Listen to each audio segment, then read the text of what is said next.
ओम शांति। परम प्रिय परमात्मा शिव भगवान को नमन। तांकर समस्त अमृत संतान माने आज आसंतु 2025 मसीहा मे मास 2 तारिखर अमृत महावाक्य कौन बाबा शुणैछन्ति मन देई शुणिबा। स्वयं परमपिता परमात्मा कहउछन्ति तुमे एकांत भावरे बसी निजको प्रथमे तर्जमा कर, आउ समीक्षा करिबार बेल नाही।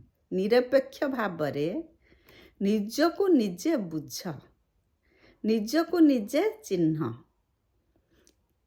तुमे किए, तुमर पिता किए, तुमर काम कौन, तुमर मैनर्स केमिति हेबा उचित, तुमर कथा वार्ता चाली चलन सबु केमिति हेबा कथा तुमे निजको निजे तर्जमा करी जान। वैज्ञानिक माने एकांत भावरे बसी एकाग्र चित्तरे बसी रही विभिन्न प्रकार एक्सपेरिमेंट करुछन्ति, नुआ नुआ तथ्य उद्भावन करुछन्ति। किंतु बाबा हमको सबु तथ्य जणै देइछन्ति जे तुमे शरीर नुह, तुमे हेलो आत्मा, तुमर पिता होउछन्ति परम पिता परमात्मा, तुमर घर हेउची परम धाम, तुमर प्रकृत धर्म हेउची सुख शांति आनंद प्रेम पवित्रता ज्ञान गुण। ये सब कथा तुमको जणै देइछन्ति, किंतु एटा सत्य कि मिथ्या से कथा को तुमे निजे बुझ जान। केमिति जानिबा? अनुभव करिबा। अनुभव करिबा पाई निजको एकांत भावरे बसी एकाग्र चित्तरे रही स्मरण चिंतन मनन सबु महावाक्य गुड़िकरे कले, भगवान सहित प्रीति बुद्धि जोड़ी जोग लगेइले, जेतेबेले मन शांत होइजिवो, बाह्य दुनिया शांत, निजर अंतर्मन शांत रहिबो, ताहा हेले तुमे ए जिनिस को अनुभव करि पारिबो, उपलब्धि करि पारिबो। सेथिपाई आमर कुहा जाए जेउठी पहुंची पारेनी रवि सेठी पहुंची जाए कवि, कवि जेउठी पहुंची पारेनी सेठी पहुंचे अनुभवी। तेणु अनुभव करिबार ये होची प्रथम माध्यम जे सबेरे सबेरे ब्राह्म मुहूर्त रे उठी जेतेबेले कुआडे हेले हलचल हेउ नथिबो, परिवेश शुद्ध थिबो, निश्चल थिबो, पाटितुंड हेउ नथिबो, निज मनरे भी कौनसी प्रकार विकल्प विचारधारा आसी नथिबो, कौन करिवि उठु उठु गोटे निश्चल निश्चिंत मन रहिथिबो, सेई समय रे तुमे एकाकी बसी निज कथा भाव, भगवान कथा भाव। परमात्मा माने भगवान होछन्ति परम पिता परमात्मा। ये आमे सिना गोटे गोटे आत्मा अकाल तखत सिंहासन रे बसीची आत्मा भ्रुकुटी सिंहासन रे, किंतु सेई आत्मा रूप रे बिंदु, किंतु बड़ पाटधारी आत्मा। 84 जन्मर कहानी सेइथेरे लेखा हेछि बा से धरिछि। आ परम पिता परमात्मा भी निराकार बिंदु स्वरूप बोली आमे कहूचे। आमे तो कहूने बाबा कहिछन्ति, आ ताकू आमे बार बार भाबी भाबी आमे भी निश्चिंत हेइ गलेनी। हेले सिए हेउछन्ति सुख शांति आनंद सबुर रूपरे बिंदु, किंतु अन्य सबुथिरे से हेले सिंधु। ताकू आमे अनुभव करिबा। आउ से बेल नाही अन्य को कहा को समीक्षा करिबा, अन्य कथा ऊपर टिप्पणी टीका टिप्पणी देबा, अन्य को संशोधन करिबा, ए समय आउ नाही। निज को निजे संशोधन करिबा, संभावना मनरे सृष्टि करिबा, समयर सदुपयोग करी स्वयं परम पिता परमात्मा संगे रही सत्व प्रधान आत्मा हेबा। सेथिपाई बाबा आज मूलरू कही देइछन्ति एकांत भावरे बसी तुमे निजकु चिन्ह, ତୁମେ ହେଉଛ ବ୍ରାହ୍ମଣ, ବ୍ରହ୍ମା ମୁଖ ବଂଶାବଳୀ ବ୍ରାହ୍ମଣ। ସେ ବ୍ରାହ୍ମଣର ଲକ୍ଷଣ କ'ଣ ଜାଣ? କ'ଣ ଆମର ଲକ୍ଷଣ? ଆମର ଲକ୍ଷଣ ହେଲା ସବୁବେଳେ ଭଗବାନଙ୍କ ୟାଦରେ ରହିବା, ବ୍ରାହ୍ମ ମୁହୂର୍ତ୍ତରେ ଭଗବାନଙ୍କ ସହିତ କଥାବାର୍ତ୍ତା କରିବା, ଯାହା ଭୁଲ ଠିକ୍ କରିଛେ ତାକୁ ଲିଖିତ ଆକାରରେ ଭଗବାନଙ୍କୁ ଜଣେଇବା, ତାପରେ ତାକୁ ଆମେ ସଂଶୋଧନ କରିବା ପାଇଁ ପଣ ରଖିବା, ଯାହା ଥରେ ଭୁଲ କରିଛେ ତାକୁ ଦ୍ୱିତୀୟବାର ଯେମିତି ନ କରିବା ସେଥିପାଇଁ ଆମେ ଚେଷ୍ଟା ଜାରି ରଖିବା। ଆମର ପାଟିରୁ ସବୁବେଳେ ମଧୁର ବଚନ ବାହାରିବ। ଆମ ବାକ୍ୟ କାଳଜୟୀ ବାକ୍ୟ ହେବ, ମହାବାକ୍ୟ ହେବ, ଆଉ ପବିତ୍ରତା ମେଣ୍ଟେନ୍ କରିବା। ଇଏ ହେଉଛି ବ୍ରାହ୍ମଣମାନଙ୍କର ପରମ କର୍ତ୍ତବ୍ୟ। ଯେହେତୁ ଆମେ ବ୍ରହ୍ମାମୁଖ ବଂଶାବଳୀ ବ୍ରାହ୍ମଣ, ସଙ୍ଗମ ଯୁଗୀ ବ୍ରାହ୍ମଣ, ମାନେ ସବୁଠୁ ପବିତ୍ରତମ ଆତ୍ମା, ଦେବତା ହେବା, ଶତପ୍ରଧାନ ଆତ୍ମା ହେବା, ତେଣୁ ଆମେମାନେ ଏସବୁ ବିଶେଷ ଲକ୍ଷଣ ନିଶ୍ଚିତ ଭାବରେ ଧାରଣ କରିବା। ଆମର ମ୍ୟାନର୍ସ ବା ଚାଲିଚଳନ, ଆଚାର ବିଚାର, ବ୍ୟବହାର, ଦୃଷ୍ଟି, ବୃତ୍ତି, କୃତି ସବୁ ଦେବତା ସମାନ ହେବ। ସେହିପରି ଆଚରଣ ଆମେ ନିଶ୍ଚିତ ଭାବରେ ମେଣ୍ଟେନ୍ କରିବା। ଗୋଟିଏ ଗୀତ ସେଥିପାଇଁ ଆଜି ବାବା ମାନେ ମୁରଲୀରେ ଆସିଛି, ମୁଖୁଡ଼ା ଦେଖଲେ ପ୍ରାଣୀ। ନିଜ ମୁହଁକୁ ଆତ୍ମା ଦର୍ପଣରେ ଆମେ ନିଜକୁ ନିଜେ ପରୀକ୍ଷା କରିବା। ମୁଁ କେତେ ଦୂର ସଂଶୋଧିତ ହୋଇଛି, କେତେ ଦୂର ଠିକ୍ ବାଟରେ ଚାଲୁଛି, କେତେ ପାପ କରିଛି, କେତେ ପୁଣ୍ୟ କରିଛି, ତାର ହିସାବ ନିଜେ ହିଁ ଜାଣିଛେ। ଯାହା କାମ କରୁଛେ ଅନ୍ୟ କିଏ ନ ଜାଣିବା ପୂର୍ବରୁ ଆମ ଆଖି ଆମ ସାକ୍ଷୀ, କାମର ସାକ୍ଷୀ ହେଲା ଆମ ଆଖି। ତେଣୁ ଆମେ ନିଜକୁ ନିଜେ କିଛି ଲୁଚେଇ ପାରିବା ନାହିଁ। ହୁଏତ ଅନ୍ୟକୁ କିଏ କ'ଣ ଲୁଚେଇ ଦେଇପାରେ, କିନ୍ତୁ ନିଜକୁ ନିଜେ କିଛି ଲୁଚେଇ ପାରେ ନାହିଁ। ତେଣୁ କେତେ ଧର୍ମ କେତେ ପାପ କରିଛେ ଆମେ ଭଲ ଭାବରେ ଜାଣିଛେ। ସେଥିପାଇଁ ବାବା କହୁଛନ୍ତି ଏକାନ୍ତରେ ବସି ଏସବୁ କଥାର ହିସାବ ନିକାଶ ନିଜେ ନିଅ, ବାବାଙ୍କୁ ଜଣାଅ, ବାବାଙ୍କ ସହିତ ପ୍ରୀତି ବୁଦ୍ଧି ଯୋଡ଼ି ତାଙ୍କଠାରୁ ଶକ୍ତି ସାମର୍ଥ୍ୟ ଆଣି ଦେବ ଆତ୍ମା ହୁଅ। ଇଏ ଆତ୍ମା ହିଁ ଜ୍ଞାନ ଗ୍ରହଣ କରୁଛି, ଇଏ ଆତ୍ମା ହିଁ ଗୁଣ ଧାରଣ କରିବ। ଏ ଶରୀର ଜ୍ଞାନ ଗ୍ରହଣ କରେନି କି ଏ ଶରୀର ଗୁଣ ଧାରଣ କରେନି। ଶରୀର ଦ୍ୱାରା ମାନେ ଆଖି ଦ୍ୱାରା ଆମେ ଦୃଷ୍ଟି ଦ୍ୱାରା କୁଦୃଷ୍ଟି କି ସୁଦୃଷ୍ଟି ଆମେ କରିପାରିବା, ବା ଅନ୍ୟ କାହାରିକୁ ଆମେ କେଉଁ ନଜରରେ ଦେଖୁଛେ ଏ ଆଖି ଦ୍ୱାରା କରୁଛେ। କିନ୍ତୁ ଆମ ଜ୍ଞାନଟା ରହିଛି ଆତ୍ମାରେ। ଆତ୍ମା ସଂଶୋଧିତ ହେଇଗଲେ ଆମର ସବୁ ଇନ୍ଦ୍ରିୟ ଆପେ ଆପେ ଠିକ୍ କାମ କରିବେ। ତେଣୁ ଆତ୍ମା ହିଁ ଜ୍ଞାନ ଗ୍ରହଣ କରୁଛି, ଆତ୍ମା ହିଁ ଧାରଣ କରୁଛି। ଏଇ ଆତ୍ମାକୁ ହିଁ ପବିତ୍ର କରାଯିବ, ଆତ୍ମା ହିଁ ଯିବ।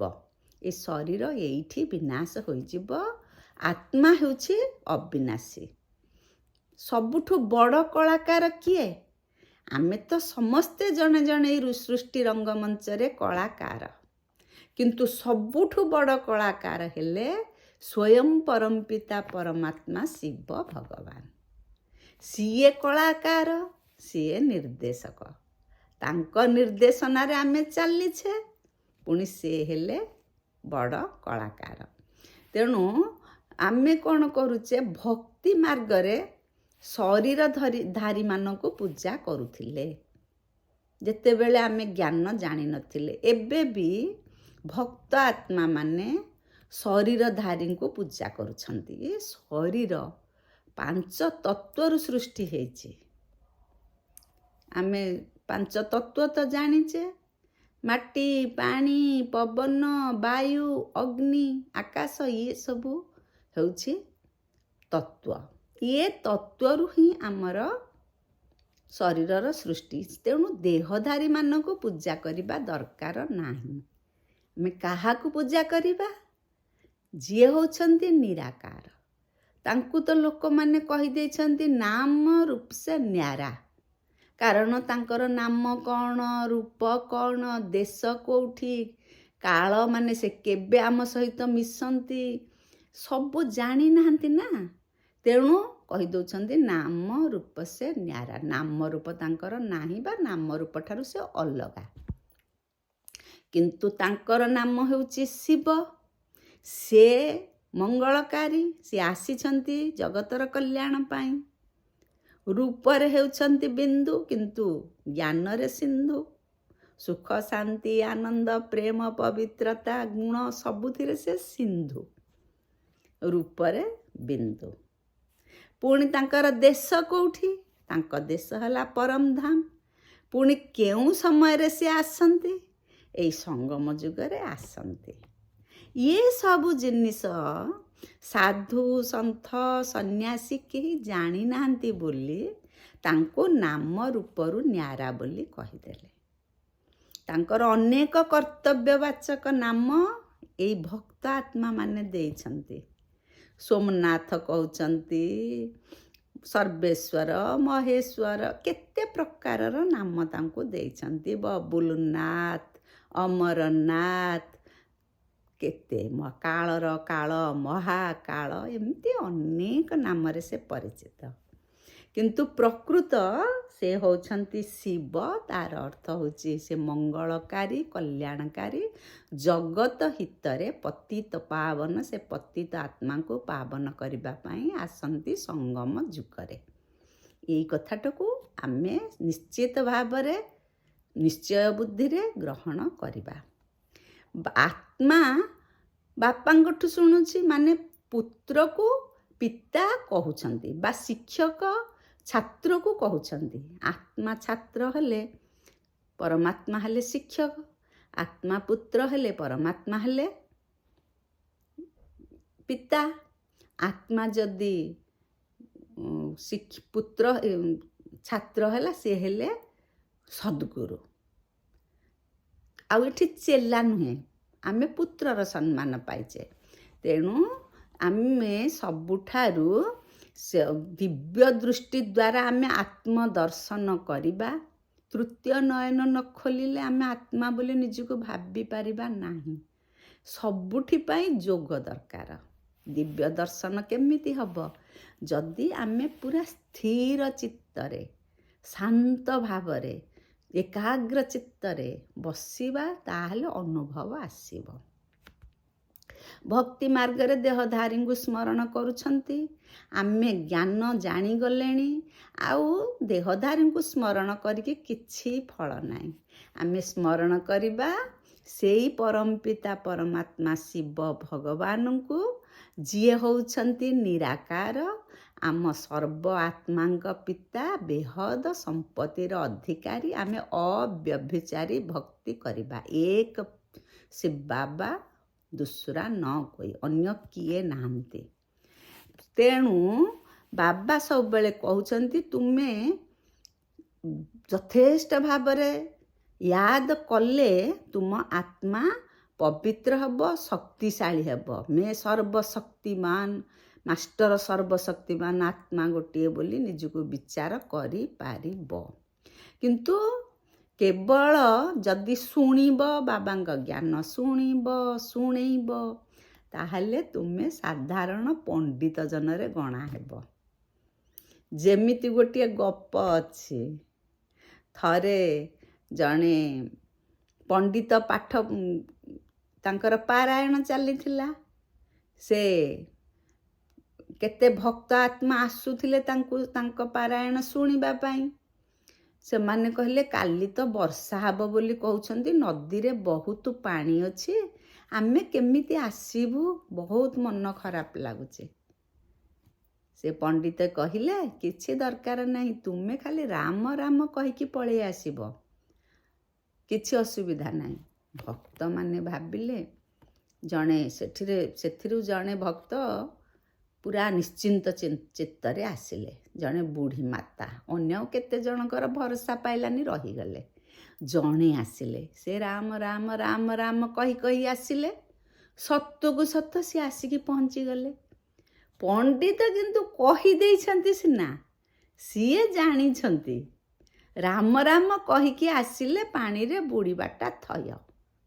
କାରଣ ସିଏ ତ କେତେଥର ରାମ ରାମ କହିଛନ୍ତି, ପାଦେ ପାଣିକି ଗଲେ ପାଦ ବୁଡ଼ି ଯାଉଛି, ଅଣ୍ଟେ ପାଣିକି ଗଲେ ଅଣ୍ଟା ଯାଏ ପାଣି ହେଉଛି। କାହିଁ କେବେ ତ ଉପରେ ଉପରେ ସେ ଯାଇପାରି ନାହାନ୍ତି, ତେଣୁ ତାଙ୍କର ଭରସା ପାଇନି। ସେଇ କଥା, ଯଦି ଆମେ କେବଳ ଜ୍ଞାନଟାକୁ କହିବା, ଧାରଣ କରିବାନି, ପ୍ରକୃତ ତାର ମୂଲ୍ୟ ବୁଝିବାନି, ପ୍ରକୃତ ତାକୁ ଜୀବନରେ ଲଗେଇବାନି, ତାହେଲେ ପଣ୍ଡିତଙ୍କ ପରି ଆମର ଅବସ୍ଥା ହେବ।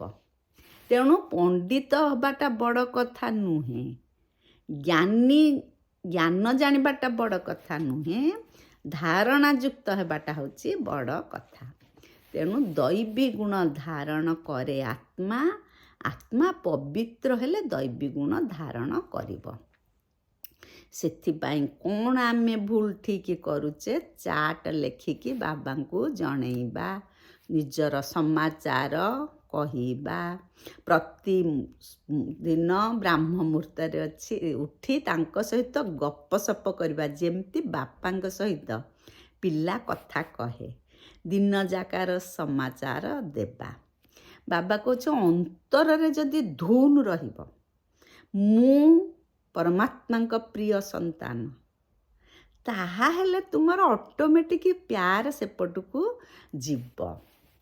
କେବେ ହେଲେ ପାଟିରୁ ପଥର ବାହାରିବନି, ରତ୍ନ ବାହାରିବ। ଭଗବାନଙ୍କର ବାଣୀ ଯାହା ଶୁଣୁଛେ ତାକୁ ଅହରହ ଚିନ୍ତନ ମନ୍ଥନ କରି ଅନ୍ୟକୁ ବି ତୁମେ ଶୁଣେଇ ପାରିବ। ଭୁଲ କଲେ ବାବାଙ୍କୁ ରିପୋର୍ଟ କରିଦେଲେ ବାବା କ୍ଷମା କରିଦେବେ। କିନ୍ତୁ ଯଦି ଆମେ ଲୁଚେଇବା, ଘାଟେ ହେଇଛି, ଡାକ୍ତରକୁ ନ ଦେଖେଇକି ଲୁଚେଇ ଲୁଚେଇ ରଖିବା, ଘା ବଡ଼ ହେବ। ସେଇ ଘା ବି ଦରକାର ପଡ଼ିଲେ ମୃତ୍ୟୁର କାରଣ ହେବ। ସେହିପରି ବାବାଙ୍କ ପାଖରେ ଆମେ ଯେକୌଣସି କଥା ଯଦି ଲୁଚେଇ ରଖିବା, ସେ ଭୁଲ ଗୁଡ଼ିକ ଆମର ବଢ଼ି ବଢ଼ି ଚାଲିବ, ସେ ଆଉ କମିବନି। ଯାହାଫଳରେ ସିଏ ଦିନେ ବାବାଙ୍କ ପାଖରୁ ତୁମକୁ ଦୂରେଇ ଦେବ। ଆଉ ବାବାଙ୍କର ଜ୍ଞାନ ଭଲ ଲାଗିବନି, ବାବାଙ୍କ ଘରକୁ ଯିବାକୁ ଇଚ୍ଛା ହେବନି, ତାଙ୍କ କଥା ଶୁଣିବାକୁ ଇଚ୍ଛା ହେବନି। ତେଣୁ ମୂଳୁ ମାରିଲେ ଜୀବ ସରି, ଦେବଙ୍କ ସଙ୍ଗେ କିମ୍ପା କଳି। ବାବା ଯେଉଁ କଥା ବତେଇଛନ୍ତି ଆମେ ତାକୁ ହିଁ ମାନି ମାନି ଚାଲିବା। ଆମ ବୁଦ୍ଧିରେ, ଆମ ଆତ୍ମାରେ, ମନ ବୁଦ୍ଧି ସଂସ୍କାରକୁ ନେଇ ଆତ୍ମା ଗଠିତ। ଏଇ ବୁଦ୍ଧିରେ ଆତ୍ମାର 84 ଜନ୍ମର କାହାଣୀ ଅଛି। ଆମେ ତାକୁ ରିପିଟେଡ଼ଲି ଚିନ୍ତା କରିବା। ଯଦି ମୁଁ ନିଜକୁ ଦେବାତ୍ମା ବୋଲି ଭାବିବି, ତାହେଲେ ମୋ ମନରେ ସେତିକି ଶକ୍ତିଶାଳୀ ଭାବନା ସୃଷ୍ଟି ହେବ। ଯଦି ନିଜକୁ ମୁଁ କୁକୁର, ଘୁଷୁରୀ ବା କୌଣସି ଗୋଟେ ନିମ୍ନ ସ୍ତରର ପ୍ରାଣୀ ହିସାବରେ ନିଜକୁ ନିଜେ ଚିନ୍ତା କରିବି, ମୁଁ କିଛି ନୁହଁ, ମୋ ଦ୍ୱାରା କିଛି ହେବନି, ସବୁବେଳେ ନେଗେଟିଭ୍ ଭାବି ଚାଲିବି, ତାହେଲେ ମଧ୍ୟ ଆମ ଆତ୍ମାର ଶକ୍ତି ଦିନକୁ ଦିନ ହ୍ରାସ ପାଇକି ତୁମକୁ ସେଇ ପର୍ଯ୍ୟନ୍ତ ସେ ନେଇଯିବ। ମନକୁ ଆମେ ଯାହା ଯୋଗେଇବା ସିଏ କାର୍ଯ୍ୟକାରୀ କରେ। ତେଣୁ ମନକୁ ଆମେ ଦେବାତ୍ମା ବୋଲି ଯଦି ଏ ପ୍ରେରଣା ଯୋଗେଇବା, ଆମେ ନିଶ୍ଚିତ ଭାବରେ ଦେବାତ୍ମା ହେବା। ରାଜଋଷି ବୋଲି ନିଜକୁ ଭାବିବା। ଆମେ ହଠ ଯୋଗୀ ନୁହେଁ। ଗୋଟିଏ ଗୋଡ଼ରେ ଛିଡ଼ା ହୋଇ ବିଭିନ୍ନ ପ୍ରକାରର ବ୍ୟାୟାମ ପ୍ରାଣାୟାମ କରିବା ଭଲ, ଶରୀର ପାଇଁ, ସ୍ୱାସ୍ଥ୍ୟ ପାଇଁ ଭଲ। କିନ୍ତୁ ଯେଉଁ ରିଦ୍ଧି ସିଦ୍ଧି ପାଇବା ପାଇଁ କିଏ କେତେ ପ୍ରକାରର ବ୍ୟବସ୍ଥା କରୁଛନ୍ତି, ସେଇ ବାଟରେ ଅନେକ ସମୟ ଖର୍ଚ୍ଚ କରୁଛନ୍ତି। ଧରନ୍ତୁ ପାଣିରେ ପୁରା ଚିତି ହେଇକି ଶୋଇବେ, ବୁଡ଼ିବେନି, ପୁରା ଏମିତି ଭାସିବେ। ଆମେ ଦେଖିଛେ, ଟିଭିରେ ଆମେ ଦେଖୁଛେ ବହୁତ କଥା। ଏଥିପାଇଁ କେତେ ପରିଶ୍ରମ, କେତେ ଅଭ୍ୟାସ କରିବାକୁ ପଡ଼ିଛି। କିନ୍ତୁ ତା ଦ୍ୱାରା କ'ଣ ଭଗବତ ପ୍ରାପ୍ତି ହେବ ନା ପରମାତ୍ମା ପ୍ରାପ୍ତି ହେବ? ସେଥିରେ ସମୟ ଲଗେଇବା ନାହିଁ। ଆମେ ହଠ ଯୋଗୀ ନୁହେଁ, ଆମେ ରାଜଯୋଗୀ। ଭଗବାନ ଆସିଛନ୍ତି ଏଇ ସଙ୍ଗମ ଯୁଗରେ ରାଜଯୋଗ ଶିଖେଇବା ପାଇଁ। ଆମେ ତାର ଲାଭ ନେବା, ଆମ ଆତ୍ମାକୁ ପବିତ୍ର କରିବା, ରିଦ୍ଧି ସିଦ୍ଧିରେ ଆମେ କନେକ୍ସନ ରଖିବା ନାହିଁ। ମୁଁ ଶିବ ବାବାଙ୍କ ବଚ୍ଚା, ଶିବ ବାବା ଯାହା କହୁଛନ୍ତି ସେଇ ଅନୁଯାୟୀ ଚାଲିବି ନା। ମୁଁ ସାଧୁ ସନ୍ନ୍ୟାସୀ ତା କଥା କାହିଁକି ମାନିବି? ମୁଁ ଯାହାର ପୁତ୍ର, ମୋର ପିତା ଯିଏ, ସିଏ ଯେଉଁ ବାଟ ଦେଖାଉଛନ୍ତି ମୁଁ ସେଇ ବାଟରେ ଯିବି। ସେଇ ବାଟରେ ଗଲେ ହିଁ ମୁଁ ସେଇ ପିତାଙ୍କର ସବୁ ସମ୍ପତ୍ତିର ମାଲିକ ହେଇପାରିବି। ଆଜିକାଲି କ'ଣ ଦେହର ମହିମା କରାଯାଉଛି। ସେ ଇଞ୍ଜିନିୟର, ସେ ଡାକ୍ତର, ସେ ପଲିଟିସିଆନ, ସେ ସବୁ ହେଉଛି ଏଇ ଶରୀରର ମହିମା। ମୋତେ ଯଦି କିଏ ପଚାରିଲା, ମୁଁ ମୋର ନାଁଟା କହିଲି, ମୁଁ କ'ଣ କରୁଛି କହିଲି, ମୋର କେତେ ଧନ ସମ୍ପତ୍ତି ପଚାରିଲେ ବ୍ୟାଙ୍କ ବାଲାନ୍ସ କଥା କହିଲି। ଇଏ ସବୁ ହେଉଛି ଆମ ଶରୀରର ମହିମା। ଆମର ଶରୀରର ମହିମା ଆଉ ଦରକାର ନାହିଁ।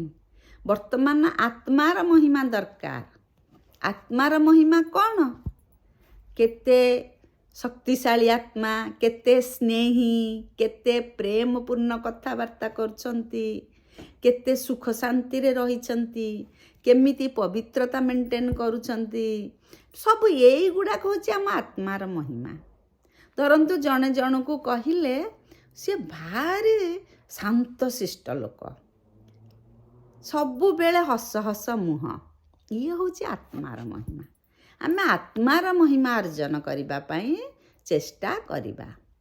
ଆଉ ପୁଣି ପରମାତ୍ମାଙ୍କର ମହିମା, ପରମାତ୍ମା ତ ଜାଣିଲେ ସବୁର ସାଗର, ସେ ପରମାତ୍ମାଙ୍କର ମହିମା କରିବା, ଆତ୍ମାର ମହିମା ବଢ଼େଇବା, ଦେହର ମହିମା ଉପରେ ଗୁରୁତ୍ୱ ଦେବା ନାହିଁ।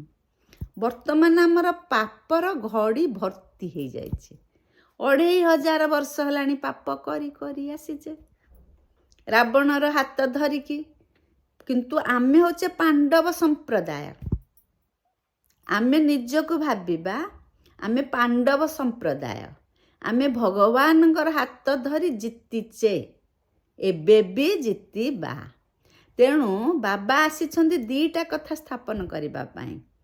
ଗୋଟେ ରିଲିଜିଅନ୍ ସ୍ଥାପନ ହେବ। କ'ଣ ରିଲିଜିଅନ୍? ଆଦି ସନାତନ ଦେବୀ ଦେବତା ଧର୍ମ। ସେ ହେଉଛି ଆମର ପ୍ରଥମ, ଯେତେବେଳେ ସତ୍ୟଯୁଗ ଥିଲା ସେଇ ଦେବାଦେବୀମାନଙ୍କୁ କୁହାଯାଉଥିଲା। ସେତିକି ବେଳର ଧର୍ମ ବର୍ତ୍ତମାନ ସ୍ଥାପନ ହେଉଛି। ସେ ଧର୍ମ ବଳରେ ଏକ ରାଜ୍ୟ, ଏକ ଭାଷା, ସବୁ ଏକ, ଭିନ୍ନତା କିଛି ନଥିବ। ସେଇ ଧର୍ମ ସ୍ଥାପନ କରିବାକୁ ବାବା ଆସିଛନ୍ତି। ପୁଣି ଆଉ କ'ଣ କରିବାକୁ ଆସିଛନ୍ତି? ପଲିଟିକାଲି ବି ଷ୍ଟ୍ରଙ୍ଗ ହେବା ପାଇଁ। କ'ଣ ନା ସେମିତି ରାଜା ମହାରାଜା ମହାରାଣୀ, ଆମର ଭୂଗୋଳ କ'ଣ ହେବ, ଇତିହାସ କ'ଣ ହେବ, କିଏ ରାଜା ମହାରାଜା ହେବେ, କେମିତି ରାଜା ମହାରାଜା ହେବେ, କେମିତି ପ୍ରଜା ପାଳନ କରିବେ, ଯେ ଯଥା ରାଜା ତଥା ପ୍ରଜା, ଯେମିତି ରାଜା ସେଇଭଳି ପ୍ରଜା, ଏଇ ସବୁ ଜିନିଷ ସେ ସ୍ଥାପନ କରିବା ପାଇଁ ଆସିଛନ୍ତି। ତେଣୁ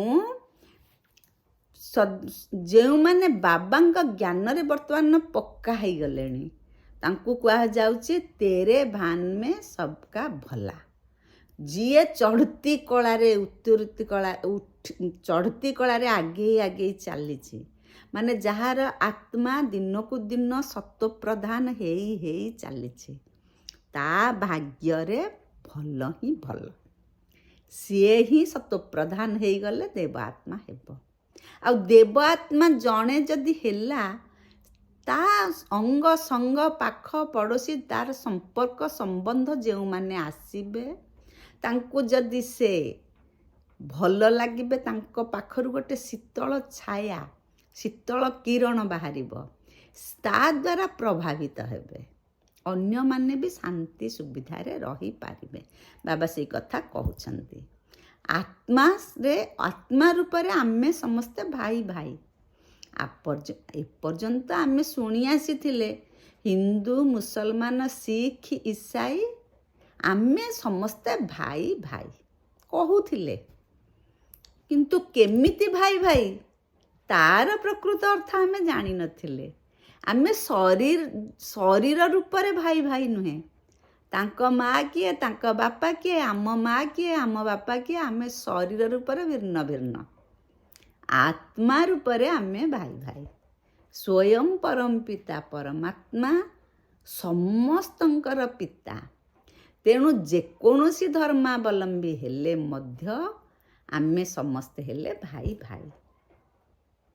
ଆମ ଭାରତର ବା ଶିବ ବାବାଙ୍କର ମତ ହେଲା ବସୁଧୈବ କୁଟୁମ୍ବକମ୍। ସାରା ବିଶ୍ୱ ଏକ ପରିବାର। ସାରା ବିଶ୍ୱର ପିତା ଜଣେ। ଆଉ ଅହିଂସା ପରମ ଧର୍ମ। ଯୋଗ ବଳରେ ଏବେ ଏତେ ଚେଞ୍ଜ କରିବା ପାଇଁ ଭଗବାନ ବତଉଛନ୍ତି। ମାନେ ଆମେ କେତେ ଭ୍ରଷ୍ଟାଚାରୀ ହୋଇଯାଇଛେ। କଳି ତକରାଳ ଦରକାର ନାହିଁ, ହାତ ହତିଆର ଦରକାର ନାହିଁ, ଯୁଦ୍ଧ କରିବା ଦରକାର ନାହିଁ। ଶାନ୍ତିରେ ସତ୍ୟଯୁଗ ଆସିବ, ପ୍ରତିଷ୍ଠା ହେବ। କେବଳ ଆତ୍ମାର ପରିବର୍ତ୍ତନ। ଆତ୍ମା ତମ ପ୍ରଧାନ ହେଇଯାଇଛି, ଆତ୍ମା ସତ୍ୱ ପ୍ରଧାନ ହେବ। ସେଥିପାଇଁ କେବଳ ପବିତ୍ରତାର ଆବଶ୍ୟକତା ରହିଛି। ଭଗବାନଙ୍କ ସହିତ ଯୋଗ ଲଗେଇ ତାଙ୍କଠାରୁ ସୁଖ ଶାନ୍ତି ଆନନ୍ଦ ପ୍ରେମ ପବିତ୍ରତା ଜ୍ଞାନ ଗୁଣ ଶକ୍ତି ଆଣି ସେଇ ଆଧାରରେ ତାକୁ ଧାରଣ କରି ଦେବ ଆତ୍ମା ହେବେ। ଆଉ ପବିତ୍ର ହେବ ଏଇ ପାଞ୍ଚ ତତ୍ତ୍ୱ। ଏଠି କିଛି ଲଢ଼େଇ ଝଗଡ଼ାର ନାମ ନାହିଁ। ଯେଉଁମାନେ ଦେବ ଆତ୍ମା ହେବେ ସେମାନେ ଲଢ଼େଇ ଝଗଡ଼ା କରିବେ ନାହିଁ। କୌରବମାନେ ଅଛନ୍ତି ସେମାନେ କରିବେ, ଯାଦବମାନେ ଅଛନ୍ତି ସେମାନେ ମିସାଇଲ ଫିଙ୍ଗାଫିଙ୍ଗି ହେବେ। କିନ୍ତୁ ଜିତିବେ କେଉଁମାନେ? ପାଣ୍ଡବମାନେ, ମାନେ ଦେବ ଆତ୍ମା ମାନେ, ଯିଏ ଭଗବାନଙ୍କର ହାତ ଧରିଛନ୍ତି, ଯିଏ ବାବାଙ୍କ ବାଣୀ ପ୍ରତିଦିନ ଶୁଣୁଛନ୍ତି। ବାବା ବୁଝେଇ ଦେଇଛନ୍ତି। ବର୍ତ୍ତମାନ ସଚ୍ଖଣ୍ଡ ସତ୍ୟ ବାପା ଆସିଛନ୍ତି। ସତ୍ୟ ଭୂଖଣ୍ଡ ରଖିବେ। ମିଛର ହାର ହେବ, ସତ୍ୟର ଜିତି ହେବ। ତାମାନେ ରାବଣର ସାମ୍ରାଜ୍ୟ ଧ୍ୱଂସ ହେବ, ରାମଙ୍କ ସାମ୍ରାଜ୍ୟ ପ୍ରତିଷ୍ଠା ହେବ। ବାବା ସେଥିପାଇଁ ଆସିଛନ୍ତି। ପୁରୁଷାର୍ଥୀ ବଚ୍ଚାମାନେ, ପିଲାମାନେ କେବଳ ଜ୍ଞାନ ଶୁଣି ଖୁସି ହୁଅନ୍ତିନି। ମାନେ ଖୁସି ତ ହେବେ ନିଶ୍ଚିତ, କିନ୍ତୁ ପୁରୁଷାର୍ଥୀ ବଚ୍ଚାମାନେ ବା ପିଲାମାନେ କେବଳ ଜ୍ଞାନ ଶୁଣି ଖୁସି ହୁଅନ୍ତିନି। ତା ସହିତ ଯଦି ସେମାନେ ଠିକ୍ ଯୋଗ କରୁଥିବେ, ପିଲା ଭଗବାନଙ୍କ ସହିତ ନିରନ୍ତର ଯୋଗଯୁକ୍ତ ଅବସ୍ଥାରେ ରହି ତାଙ୍କ ପ୍ରଦର୍ଶିତ ପଥରେ ଚାଲି ନିଜକୁ ସଂଶୋଧନ କରି ଚାଲୁଥିବେ, ସେଇମାନେ ପ୍ରକୃତ ସନ୍ତୁଷ୍ଟ ରୁହନ୍ତି। ମାନେ ଜ୍ଞାନ ଶୁଣିବେ, ଯୋଗ କରିବେ, ଧାରଣା ଯୁକ୍ତ ରହିବେ, ଆଉ ଈଶ୍ୱରୀୟ ସେବାରେ ମନ ଦେବେ। ଏଇ ଚାରିଟା ଯାକ ସବଜେକ୍ଟ ଯେଉଁ ପିଲାମାନେ କରୁଥିବେ ସିଏ ସନ୍ତୁଷ୍ଟ ରହିବେ, ସିଏ ଆତ୍ମସନ୍ତୋଷ ଲାଭ କରିବେ। ଆମେ ଦେଖୁଛେ କେତେକ ଗୃହସ୍ଥୀ ସେ ବାବାଙ୍କ ଜ୍ଞାନ ଶୁଣୁଛନ୍ତି, ଘରେ କିନ୍ତୁ ପବିତ୍ରତା ପାଇଁ ତାଙ୍କର ଗଣ୍ଡଗୋଳ ଚାଲୁଛି। ବାବା ବି କହୁଛନ୍ତି ଇଏ ହେଉଛି ଡ୍ରାମା, ଇଏ ପୂର୍ବକଳ୍ପରେ ଚାଲିଛି, ଏବେ ବି ଚାଲୁଛି। କିନ୍ତୁ ଆମେ କେବେ ହେଲେ ଭାବିବାନି ଯେ ପୂର୍ବକଳ୍ପରେ ତ ଯାହା କରିଥିଲି ତାହା ହବ, ଡ୍ରାମା ଚାଲିଛି, ମୋର ପୁରୁଷାର୍ଥ କରିବା କ'ଣ ଦରକାର।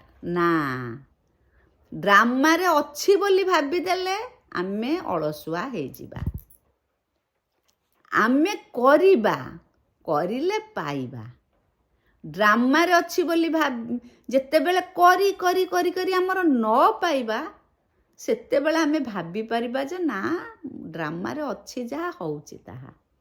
କିନ୍ତୁ ନ କରିକି ଯଦି ମୂଳରୁ ଭାବିବା ଡ୍ରାମାରେ ଥିଲେ ହବ, ତାହେଲେ କିଛି କରିପାରିବାନି। ନ କରିବ ଯିଏ ନ କରିବ ସେ ନ ପାଇବ। ତାର ମୂଳ ସୂତ୍ର ହେଉଛି ପାଇବାର, ଯୋ କରେଗା ସୋ ପାଏଗା। ତେଣୁ ଭଗବାନ ସବୁ ବୁଝେଇ ଦେଉଛନ୍ତି ଗୋଟି ଗୋଟି କରିକି। ସଦ୍ଗୁରୁର ଯିଏ ନିନ୍ଦା କରିବ ସିଏ କୌଣସି ମତେ ତିଷ୍ଠି ରହିପାରିବ ନାହିଁ। सद्गुरु का निंदक ठोर न पाए। तेणु सद्गुरु किए? सद्गुरु हेले परमपिता परमात्मा शिव भगवान। तांकु आमे केबे हेले निंदा करिबा नाही। सीए तो महिमा योग्य, तांकु किए निंदा करिब? तांकु केवल रावण परी लोक, जी किछि जानेनी, जी सत को मानेनी, सेई माने ही निंदा करिबे। तेणु सद्गुरु को निंदा करिबा लोक तिष्ठि पारिबे नाही। देवता माने तो पांच तत्वरु गठित, तेणु देवा देवी मानकु आमे पूजा करिबा नाही। शिव बाबा होउछंती आमर आत्मार पिता परम पिता परमात्मा। से निराकार हेले भी सबुथिर सिंधु सागर, बेहद संपत्तिर मालिक, तांकु ही आमे याद करिबा। खूब निबिड़ चित्तरे, निर्विघ्न चित्तरे, एकाग्र चित्तरे तांक सहित सद्बुद्धि लगेई तांक पाखरे निजकु समर्पण करी निरंतर यादरे कले रहिले आमर जोग अग्नि प्रज्वलित हेब, सेथिरे पाप दग्ध हेब। आउ कौनसी उपाय नहीं, बाबा बार बार कहि दउछन्ति। तेणु जोग करिबाकु बाध्य, जोग न करले कौनसी फलाफल नाही। तेणु बाबा आमको कहिछन्ति जे तुमे हेला त्रिकालदर्शी त्रिनेत्री, तुमको दिव्य चक्षु मु देली। त्रिकालदर्शी त्रिनेत्री माने कौन? तिनी काल को देखुचे अर्थ बाबा आमको बतेई देइछन्ति। सृष्टिर आदि मध्य अंतर राज रहस्य कौन बतेई देइछन्ति। सृष्टि केमती प्रथमे सत्य त्रेतया थिला, पूरा सबु सत्व प्रधान, सुख शांति आनंद प्रेम रे समस्ते थिले। पुणी मध्यकाल है द्वापर जुगरे आस्ते आस्ते निजर आत्मस्थिति भूली निजको देह बोली भाविले, जहा फल रे देह अभिमान आसीगला। देह अभिमान दुखर कारण। तेणु रावण शासन चलिला बा मनरे माया उत्पन्न हैला। कुदृष्टि कुविचार कुशब्द सबू आमको भल, जहाँ को भल लगला समस्त को। तेणु आस्ते आस्ते तमो प्रधान हो गला आत्मा। पुणी अंतकाल तो वर्तमान चली आमे समस्ते आखिरे देखुचे। तेणु ये जो तीन कालर कथा बाबा कहीदेले, से कथा को बाबा कहते जेहेतु तुमको सब स्पष्ट भाव में मुझे जणई देली, तुम्हें आउ अंध भाव बाड़ी बुलेवा दरकार नहीं। स्पष्ट दिवालोक चल। ज्ञान होउची प्रकाश, भक्ति होउची अंधार। अंधार मार्ग छाड़ी के तुमको प्रकाश मार्ग देखई देली। वर्तमान से प्रकाश मार्ग रे निश्चिंत चित्तरे, एकाग्र चित्तरे, निश्चिंत चित्तरे भावना को दृढ़ करके चल। चलिले ही लक्ष्य स्थल रे पहुँची पारिब। तेणु आमे ज्ञान शुणेबा साथी साथी जोग करिबा, निजर चाली चलन रंग ढंग सबू बदलैबा, मिठा कथा कहिबा, अंतर्मुखी हेबा, सबु बेले झांकी की निजको निजे देखिबा, आउ समीक्षा तर्जमा करिबा, अन्य को तर्जमा करिबा, समीक्षा करिबार आउ बेल नाही।